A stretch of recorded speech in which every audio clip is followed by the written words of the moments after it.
बिस्मिल्लाहिर्रहमानिर्रहीम। नाज़रीन, दुनिया न्यूज़ व्लॉग के साथ मैं हूं लियाकत अंसारी और तहरीक इंसाफ के सीनियर रहनुमा वकील रहनुमा इंतज़ार पंजोथा से बात करते हैं।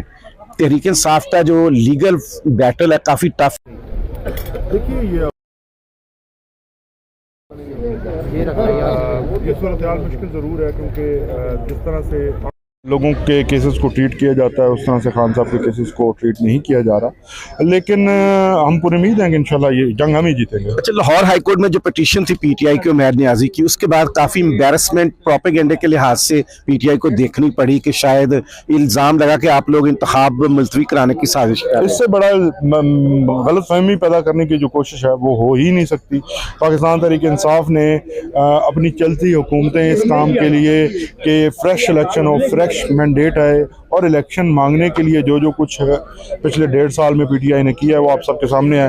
पिटीशन सुप्रीम कोर्ट में मई 14 वाले इलेक्शन की पाकिस्तान तहरीक इंसाफ की थी, हर जगह पे गए। हमने सिर्फ शफाफ इलेक्शन मांगा है।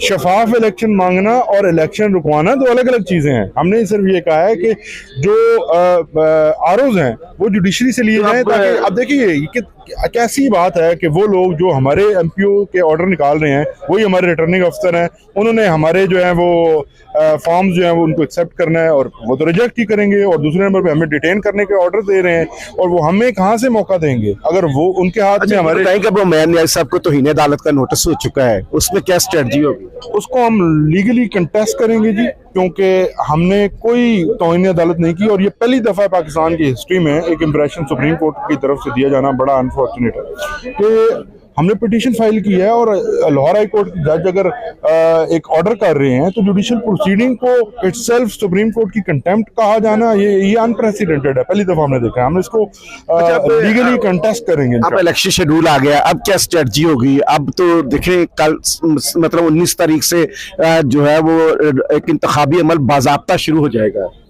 देखिए जी, अब हम उम्मीद करते हैं कि कम से कम अब होश के नाखन लिए जाएंगे और अब जो है तहरीक इंसाफ को अमन तौर पर अपनी कैंपेन जो है वो चलाने की इजाज़त होगी, क्योंकि अगर तो अवाम की सबसे मकबूल तरीन जमात को इस पूरे प्रोसेस से माइनस किया जाएगा तो फिर इस इलेक्शन के जो रिजल्ट्स हैं उसको फिर से टिकटों के फैसले कैसे करेंगे? खान साहब जेल में है, कोई पार्लियामानी बोर्ड नहीं बना, ऊपर से टिकटों का टाइम आने जा रहा है कागजात नामजदगी जमा कराने का। इस वक्त सब कुछ हो रहा है, पार्लियामानी बोर्ड भी बना हुआ है और हर हल्का जो है वो उसी तरह से डिस्कस भी हो रहा है और तमाम हल्कों के ऊपर मजबूत से मजबूत तर जो कब तक टिकटों के आपकी अनाउंसमेंट सामने आ जाएगी हर के हल्के के लिए? देखिए जी, ये क्योंकि आपके सामने है जो सूरत हाल है,